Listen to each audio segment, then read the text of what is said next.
ప్రతి పేదవారి కలను ఇందిరమ్మ ప్రభుత్వం నెరవేరుస్తుందన్నారు రాష్ట్ర రెవెన్యూ గృహ నిర్మాణ సమాచార శాఖల మంత్రి పొంగులేటి శ్రీనివాసరెడ్డి. ఖమ్మం జిల్లా కూసుమంచి మండల కేంద్రంలోని తహసీల్దార్ కార్యాలయంలో ఏర్పాటు చేసిన ఇందిరమ్మ హౌస్ మోడల్ నమూనా ఇంటి నిర్మాణ పనులకు మంత్రి పొంగులేటి ఖమ్మం జిల్లా కలెక్టర్ ముజామిల్ ఖాన్తో కలిసి శంకుస్థాపన చేశారు. 4.5 లక్షల ఇందిరమ్మ ఇళ్లు రాష్ట్ర వ్యాప్తంగా ఇస్తున్నామన్నారు. 80 లక్షల మంది ఇందిరమ్మ ఇళ్ల కోసం అభ్యర్థించారని అన్నారు. రాష్ట్ర వ్యాప్తంగా 580 మోడల్ హౌస్లు సంక్రాంతి నాటికి కూసుమంచిలో మోడల్ హౌస్ నిర్మాణం పూర్తవుతుందని స్పష్టం చేశారు.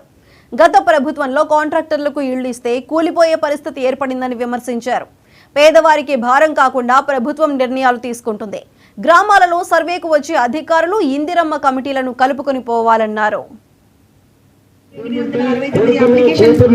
ఆ భూమి నా బిడ్డలకు ఇస్తానని చెప్తే ఆ తండ్రి ఒక కాగితం రాసిస్తే దాని ఆధారంగా కూడా ఆ భూమి వారి భూమిగా పరిగణించి వారికి కూడా లబ్ధిదారులైతే అర్హత ఉంటే వాళ్ళకు కూడా ఇల్లు ఇవ్వడం జరుగుద్ది.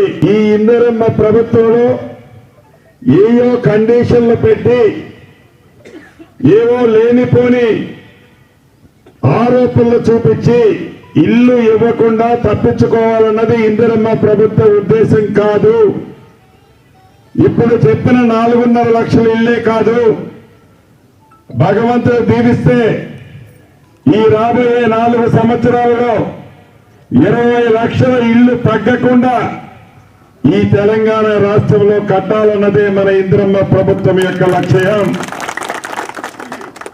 అదేవిధంగా మోడల్ గా ఇప్పుడే కలెక్టర్ గారు నేను అనుకున్నాం, ఈ మేసన్స్ కి సంబంధించిన దాంట్లో కూడా తప్పకుండా వాళ్ళకి ట్రైనింగ్ ఇచ్చి ఏదో డిమాండ్ వచ్చింది కదా అని సామాన్య ప్రజల దగ్గర అదనంగా భారం వాళ్ళ మీద వేయకుండా ఉండే విధంగా వాళ్ళకి మెరుగైన ట్రైనింగ్ ఇస్తూ రేట్లను కూడా వాళ్ళకి కన్స్ట్రక్షన్ చేసే మేసన్స్ కి నష్టం లేకుండా ఉండే విధంగా